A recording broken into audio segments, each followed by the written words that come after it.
The OECD first introduced the concept of newly industrializing economies around 1978.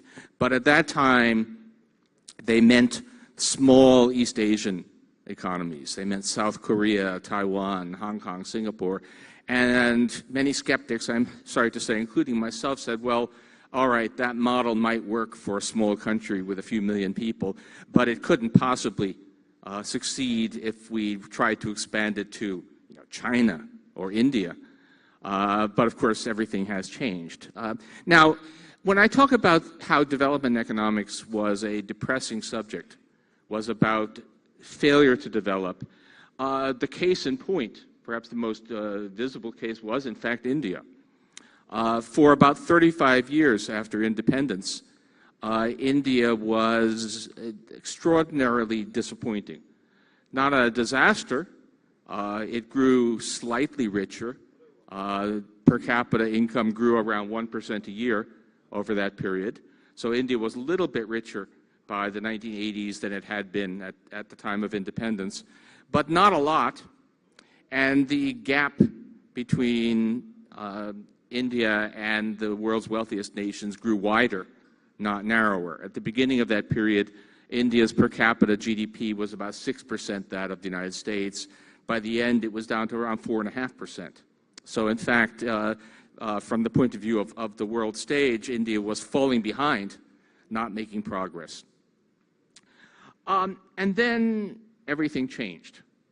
Somewhere in the 1980s, the whole world, the whole pattern of world growth, of world development changed. And it changed in two ways which have to be related. One of them was that globalization took if I can borrow a phrase from another emerging nation, a great leap forward. Something unprecedented began to happen to the world trading system. If we look at, now it's true that trade had been growing rapidly, faster than income, ever since World War II.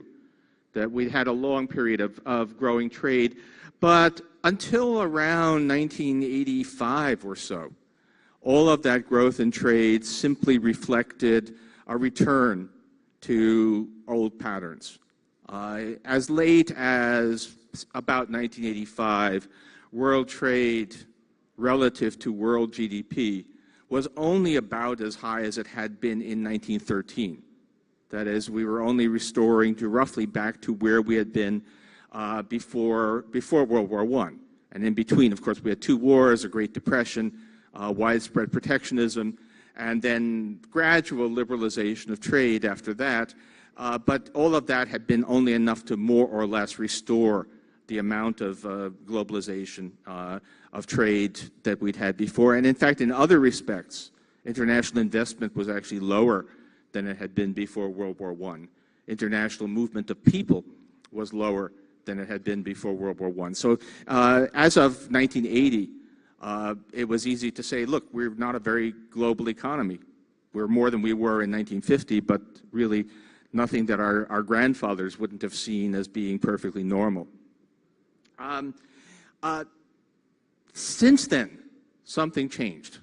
Since then, we've seen a takeoff of international trade and other forms of globalization to levels that really are unprecedented. In particular, after 1990, you just see this inflection point in which world trade begins to grow much more rapidly than it had in the past, to levels about twice anything that we had seen before. Not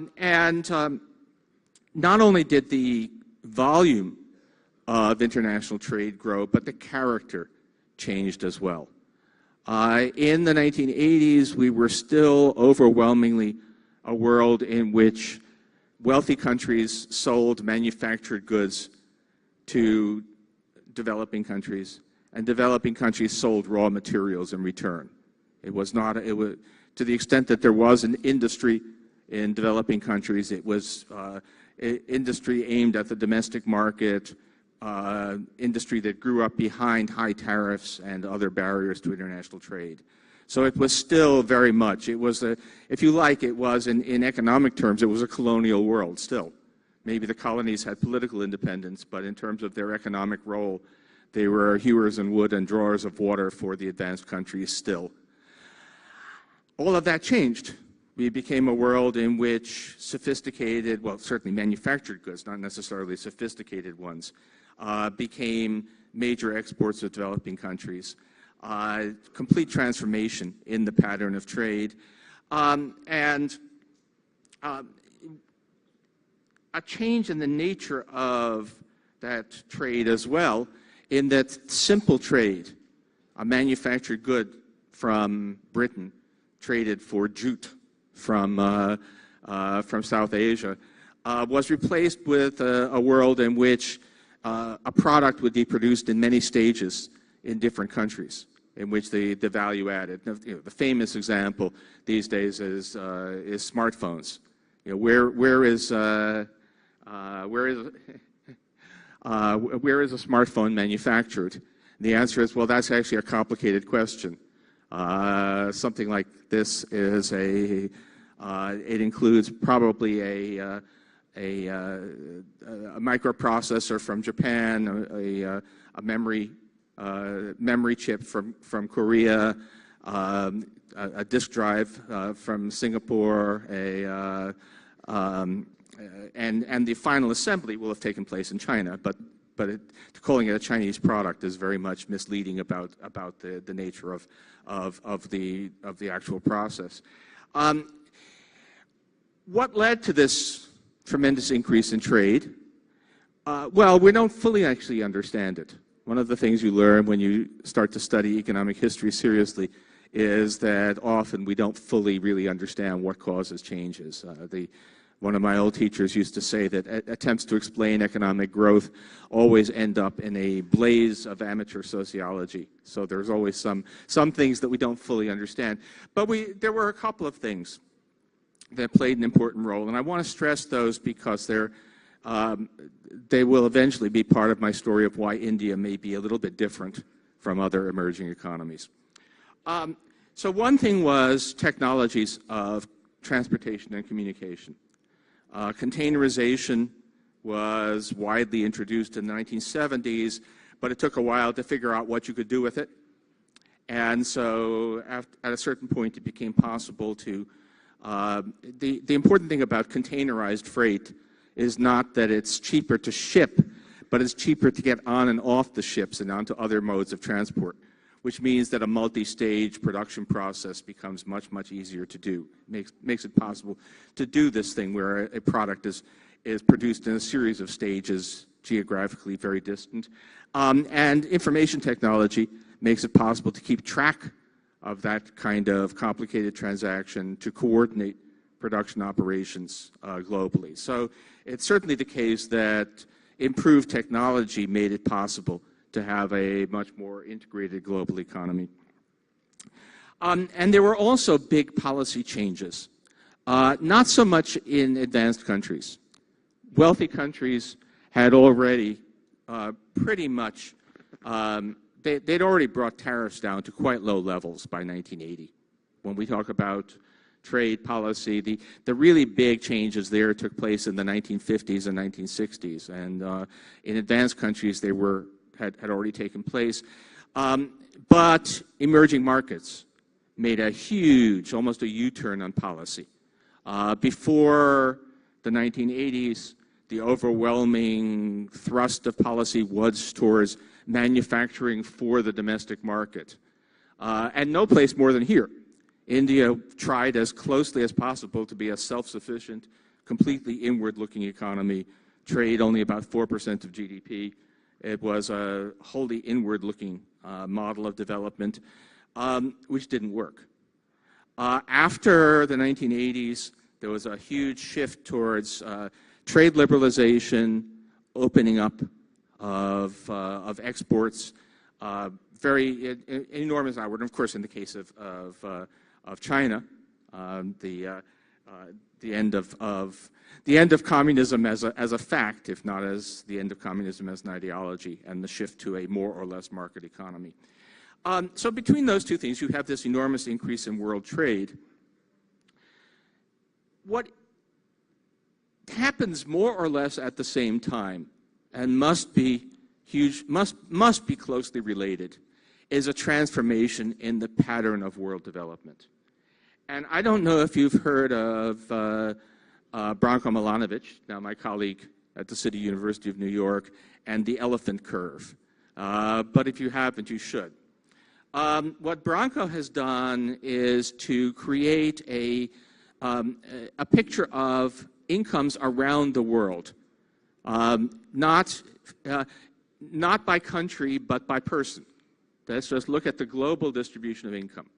Line up all of the people in the world as best we can by their income and ask, how is that income changing? How has income changed if we look at the 10th percentile, the 50th percentile, the 90th percentile of the global income distribution? And what he finds is that since the late 1980s, if we put on one axis the percentile of the income distribution, and on the other axis the growth rate of income, what you get is a curve that looks like that. Whoops, there. He says elephant. I think that this part is supposed to be the trunk of the elephant. There's this huge hump in the middle, and then the big rise. Now, what we're seeing here is that the poorest countries, the poorest people who are in the poorest countries, have still seen very little improvement. Most of sub-Saharan Africa is still pretty much where it was. We also see there's another dip in there, which is the working class in the advanced countries, which has not seen very much income growth. And that's part of the story of political economy in the first world, resentment, populism, some very strange people achieving elected office, but I'm taking a vacation from that for now. And at the far end, there is a global elite which has been pulling away from everybody else, and that's a problem that some of us spend a lot of time worrying about, but it's really not my subject here. But what there is in that middle, that big hump, is the rise of the middle class in emerging markets. That is the dramatic rise of income in a number of countries that were very poor, are still relatively poor compared with Western Europe or the United States, but not nearly so relatively poor as they used to be. And they have achieved extraordinary growth in income over that period. People mostly, when they talk about